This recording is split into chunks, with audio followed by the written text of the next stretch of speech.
Authentic Nigerian bitter leaf stew. Let me walk you through how you can make your super delicious. I will start by seasoning the chicken. Feel free to make use of any protein of your choice. Added some onion, some curry powder, thyme and salt to taste, a little bit of garlic powder and some seasoning cube.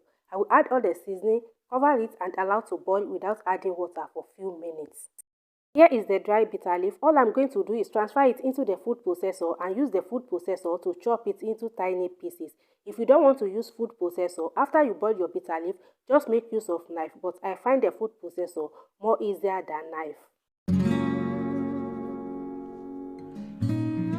What I did here, I'm sorry, my camera does not capture it. I transfer the bitter leaf, the chopped bitter leaf into the pot and I add a little bit of salt to it and I just give it a good stir and I'm going to allow it to boil for at least 10 to 15 minutes. The bitter leaf is still very much dry, alright.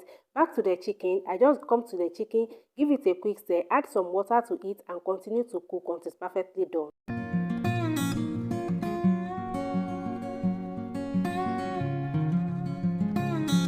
For me to get rid of that bitterness from the bitter leaf, I needed to boil it for a couple of minutes and to make it more softer, so I needed to boil it for a couple of minutes. All I'm going to do now is take it to the sink and give it a good wash. I'm going to go ahead and deep fry the chicken. You can put the chicken in the oven to grill, but I'm going to deep fry today, alright? While the chicken is fried, let's prep the pepper. Here I have tomato, onion, chili pepper and some tatashi. I'm going to transfer it to the blender and blend it roughly, not too smooth and not too rough. The chicken is perfectly fried. I'm going to remove it from the oil and set it aside. In a pan, I'm going to add some of the oil that I used to fry the chicken and I'm going to add some palm oil to it and allow to heat up slightly.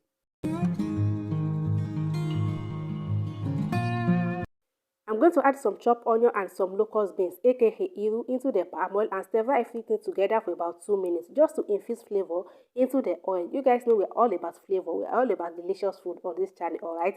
It's not delicious, it's not coming on this channel, alright? 2 minutes later, I go in with the pepper mix and I give everything a quick stir.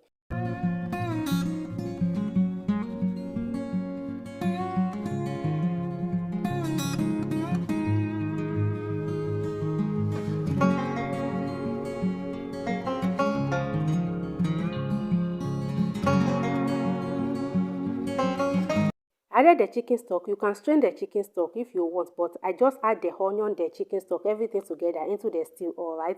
I cover it and allow to cook down for about 5 minutes. 5 minutes later, I open the pot and I give it a quick stir.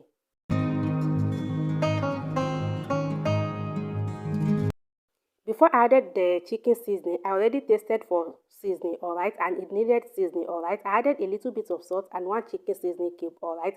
Once I had that, I go in with the bitter leaf, and this is the stage that we are going to add the bitter leaf little by little, alright. You don't want to add too much bitter leaf, especially if you are making use of dry bitter leaf. If you are making use of fresh bitter leaf, you don't have problem, alright. You can add as much as you want. But if you are making use of dry bitter leaf, you needed to add it little by little and then you stir it, alright.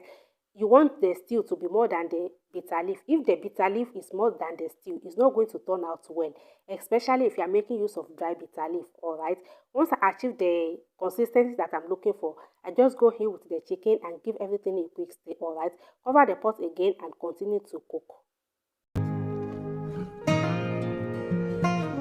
At this point, the stew is almost done. If you want to add crayfish powder, go ahead and add the crayfish powder. Give everything a quick stir and just allow it to dry up a little bit more. And that is it, guys. And personally, I don't want it to be too dry. I want it not too watery and not too dry. And that is it, guys. Super simple and absolutely delicious.